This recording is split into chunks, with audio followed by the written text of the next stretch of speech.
Markets Now is brought to you by Durastack Trait Technology, the latest innovation from Syngenta. Available for the 2027 season, Durastack Technology features 3 powerful modes of action to outsmart, outmaneuver, and outmatch corn rootworms every move. Welcome to Markets Now. I'm Michelle Rourke with Patrick Linnell from CattleFax, and today we're going to deep dive into the semi-annual USDA cattle inventory report, which was out on Friday. And Patrick, all cattle and calves, all cows and heifers came in basically at 100%. But put this into context, just how historically tight are we?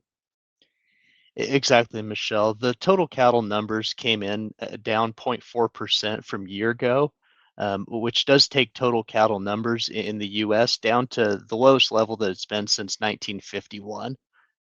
So it does just continue to decline cyclically. And I think that's the big picture message of this report is that that expansion, while there was some signs of it within this report, by and large, expansion remains elusive at this point. Right. What other signs in the report indicate to you that herd rebuilding is this slow? The big surprise, honestly, in the report was the decline in beef cow numbers. It still showed beef cows coming in about 1% smaller, down about 280,000 head. And I think that just confirms to us that that the producer really is hesitant to commit to expansion at this point. And so I think that is one key takeaway. But I do say that there are some mixed signs of expansion because we did see the beef replacement heifer number move higher. It was pretty narrow, up only about 40,000 head, but that was just shy of 1%. And when you think of that on a retention rate basis, you have the beef cow herd that continues to get smaller and a few more replacements, which means on a percentage basis, you did see an uptick in heifer retention. Why did you think the beef cow number was going to be different? As we looked at just how tight cow slaughter rates were last year, even the fact that we came in to the year with a record tight number of bred heifers at the time, the producer really hit the brakes on sending cows to town. And so as a result, that balance sheet would say when you take the number of cows we started with, bred heifers entering and cows leaving, it would have said that the beef cow herd would have been up somewhere between 1 to maybe up to 200,000 head.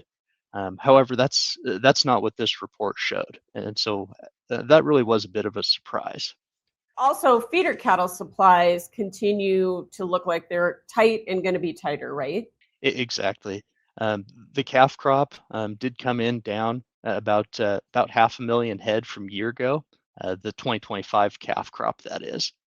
At the same time, feeder cattle and calf supplies, they continued their decline. No surprise there, as you just think about the multiple years, the continued declines in the calf crop, a slight uptick in heifer retention, and the continued lack of Mexican feeder cattle imports. All those things go in hand to continue to keep feeder cattle and calf supplies tighter. So as you look at it right now, we're not even into the tightest supplies yet, right? And when is that marketing hole going to hit? That's a really good question. It does look like supplies do just continue to tighten. And I think the slow expansion pattern that this report implied suggests that we're probably going to kick that can down the road about one more year. Fewer potential breeding females coming into 2026 suggests that that the calf crop is probably going to be steady to maybe a tick smaller again in 2026. And as you think about the tail of that, it does suggest that that maybe into the tail of 27, but realistically, it's 2028 before you start seeing an increase in domestic fed cattle slaughter and domestic fed cattle supplies. But again, the big question mark there does remain Mexico, and recognizing that even if the domestic herd doesn't turn quite as quickly, whenever those Mexican cattle supplies do return, it will add roughly 1.2 million head annually to the cattle supply when that does reopen, just based on historic flow numbers. Yeah, that definitely is the wild card that we're all waiting for. I know that the US and Mexico are supposed to be meeting here soon to talk about NWS and border reopening. Is there any sense of when we might see this border reopen? Very little sense at this point. I think you could make the case for sooner, and you could also make the case that it's quite a number of months away. So I think producers and market participants just need to realize that I think we need to just stay fluid in our thoughts and expectations and recognize that we don't know, but whenever that supply does return, it will likely have a meaningful impact on supplies. With higher cash, with the tailwind of this bullish report, do you think that these cattle futures are destined to go back up and take out the all-time highs from October? That's a good question. I think as you think about where the cash is likely to head, if cash goes and revisits those prior highs that we saw last fall in the mid to in the lower to mid 240s, then futures will at least go along for the ride. The question is whether futures really take on that more positive tone and are able to outpace cash, or if they're just along for the ride. At this point, it looks like it will be a cash-led market here going forward, which is still positive for futures. But we'll just have to see. Do you see money flow dynamics and more buying interest that can flip the tone and create a more optimistic scenario there? That one's a lot harder to say. So, Patrick, also talk about the response rate to this survey and whether there's going to be questions about accuracy of the report. What we did find on this report was the response rate has continued to decline. And that's not a problem that's unique to this survey or to agriculture. It's a problem with response rates across surveys. But in fact, the report suggested that it was only 52% of producers who received a survey that responded to it. And so, and that's the lowest that it's been on record.